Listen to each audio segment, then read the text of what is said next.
السلام عليكم ورحمة الله وبركاته. اللهم صل وسلم وبارك على سيدنا محمد وعلى آله وأصحابه أجمعين. ازيكم عاملين ايه؟ يا رب دايما تكونوا بخير وتكونوا في أحسن حال يا رب.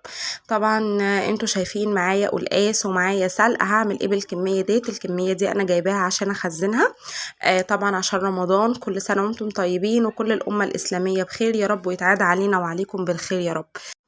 وطبعا انتوا كمان عارفين ان الموسم بتاعه بيكون موسم الشتاء بس وخلاص، يعتبر هو الشهر ده وكل الخضار ده فببتدي بقى اجيب مثلا زي السبانخ، وبجيب زي القلقاس، بجيب زي البسلة والخبيزة كمان. الخبيزة طريقتها سهلة جدا في التخزين بتاعها.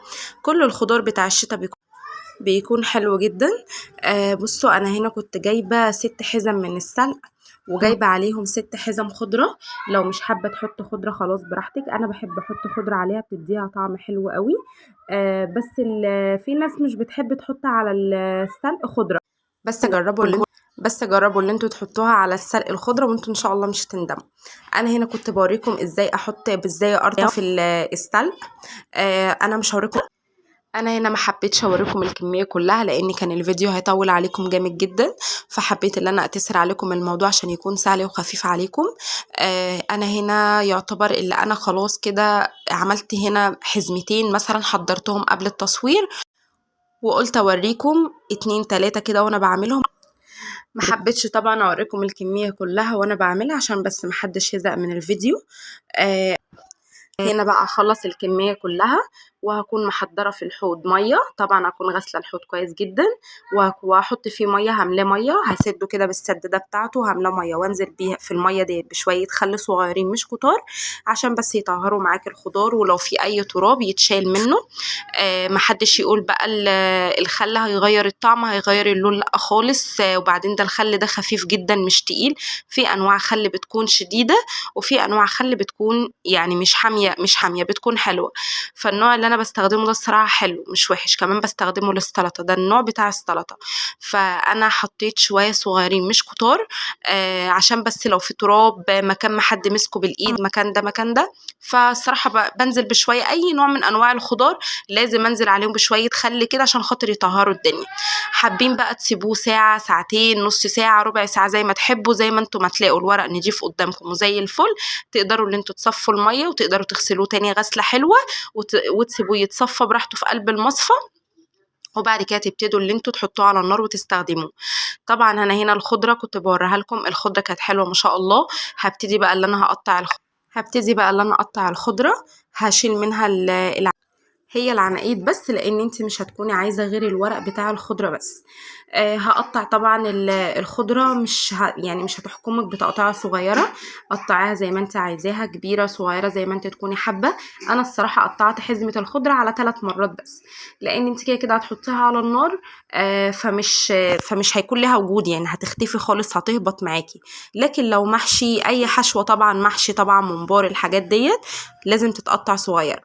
انا هنا العناقيد ديت مش هرميها، انا ديت هغسلها وهنضفها كويس جدا وهوريها لكم بردك. هحطها بس في الحله بتاعه المحشي من تحت، بردك بتدي ريحه حلوه قوي للمحشي. يعني مش هرميها، مفيش حاجه هتترمي لان الحاجه مش مستاهله اللي هي تترمي. لكن لو حاجه مش نضيفه طبعا هنرميها، حاجه غاليه فمش هينفع ان احنا نرمي، بردك فيها خضره فمش هينفع ان احنا نرميها برضو. هننضفها وزي ما انا ما قلت لكم وهوريها لكم وانا بستخدمها. انا هنا كنت قطعت خلاص الخضره. هنزل بقى بردك عليها، احطها في قلب الميه وهنزل عليها بشويه ميه صغيرين، هزود الحوض يعني ميه، وهنزل عليها بشويه خل صغيرين برضو، وهسيبها بقى تتنقع براحتها. ولما تطلع هوريها لكم وهوريكم لون الميه هتبقى عامله ازاي. طبعا انا مش هستكفى بس اللي انا هنقعها وخلاص، لا ده انا كمان هحطها في قلب المصفى وهغسلها غسله كمان. وبعد كده هسيبها بقى تتصفى وتنزل ميتها، وهبتدي اللي انا احطها على النار وابتدي اشتغل بقى ايه في طريقه التخزين بقى الصح بتاعتها. الصراحه بحب اشيل الخضار ده حلو قوي، بحب اشيله في الفريزر عندي. لو انت ما عندكش فريزر، دي فريزر يعني تقدري تشيليه عندك في التلاجة العاديه، يعني في الفريزر بتاع التلاجة العاديه مش هيقولك لا برضو، لان الحاجه دي بتسهل عليكي وقت جامد جدا، وبالذات كمان للموظفين. يعني لو انت في شغلك وعايزه تيجي تعملي حاجه سريعه، هتطلعي الحاجه في ثانيه هتتعمل. وكمان لما تيجي تشيلي الحاجه في الفريزر ما تشيليهاش تبقى الخضار مكلكع، لو الخضار هتشيليه في الكيس مكلكع عقبال ما هيتفك هيتعبك. فانت تكوني حاطه الحاجه بنظام وتكوني مبططه كده، سواء اي نوع من انواع الخضار او اي حاجه هتتخزن لازم تكوني مبططه الكيس بتاعها، عشان خاطر لما تيجي تفكيها ما يتعبكيش في الفك، يتفك على طول من التلج.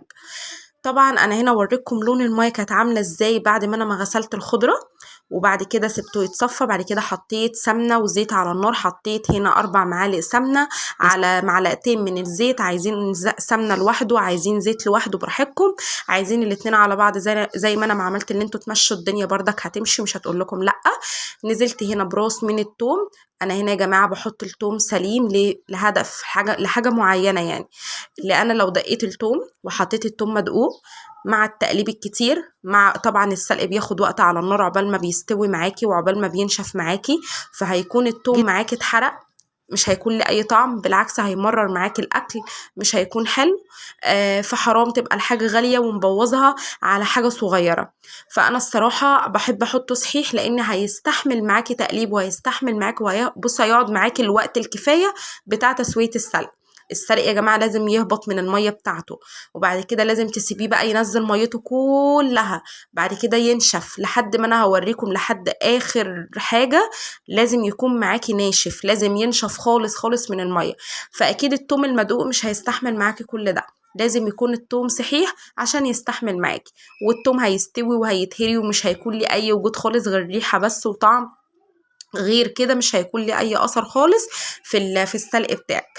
ما تقولوش السلق كتير هنا في الحله، لا هي كانت الحله ما شاء الله كبيره وخدت كميه السلق، وكمان السلق هيهبط دلوقتي زي ما انتم هتشوفوه، لان هو عباره عن ميه. فانا هسيبه بقى لحد ما خلاص ياخد كفايته هنا في الحله، وهقلبه من الحله للطاس عشان اقدر بس اللي انا افرده. بصوا الميه كانت بتاعته كانت بينزل ميه. وكمان الثوم كان ما شاء الله كان معايا لونه ذهبي زي ما هو، ما اتحرقش معايا. هي دي الفكره بتاعتي. بس هي بصوا كل حاجه لها تريكات كده صغيره ممكن حد يستهتر بيها، بس والله العظيم اي حاجه صغيره ممكن حد يقول عليها ملهاش لازمه، هي بتفرق جامد قوي في الاكل وبتفرق معاكي. وكمان ما تنسيش ان الحاجات غليت قوي، فحرام لما تبوظوا الاكل، وحرام لما الحاجه تبوظ بسبب حاجه صغيره. طبعا هنا انا فضيته من الحله للطاسه وسبته بقى ينشف. انا هنا كنت مسرعه الفيديو لان انا كده طولت عليكم جامد قوي. طبعا انا ما رضيتش اعمل معاكم القلقاس لان كان الفيديو هيطول اكتر من كده، قلت فيديو تاني ان شاء الله هنزله لكم. انا هنا فضيته في الطاسه زي ما قلت لكم عشان خاطر اسيبه ياخد راحته بقى وافرده لحد ما ينشف معايا زي ما انتم شايفين كده. هبتدي بقى عايزين تطحنوه كده زي ما انا بوريكم دلوقتي بايد الهون لحد ما ينعم معاكي، وبعد كده تشيليه في العلبه وتشيليه في الفريزر براحتك. عايزين تعملوه في الخلاط سريع وهينجز معاكي الوقت على طول، اعمليه في الخلاط. كبشه شوربه كده صغيره ما تكونش كبيره، شوربه لحمه، شوربه فراخ، شوربة مرقة، اللي هي تحطي شوية مية على النار وتنزلي عليهم بمرقة دجاج، شوية ملح، شوية فلفل اسود، وهيبقى معاكي احلى شوربة. وتحطي كبشة واحدة بس صغيرة في قلب الخلاط وتحطي عليها السلق وتضربيها، هيطلع معاكي احلى سلق بريحة وطعم. وطبعا تقفلي العلبة كويس جدا عشان ما يخش لهاش هوا ولا يخش لها مية، وطبعا نسيبه يبرد ونشيله في الفريزر. هتقدروا ان انتوا تستخدموها في اي وقت. اشوفكم على خير، ونهاية الفيديو واقول لكم السلام ختام.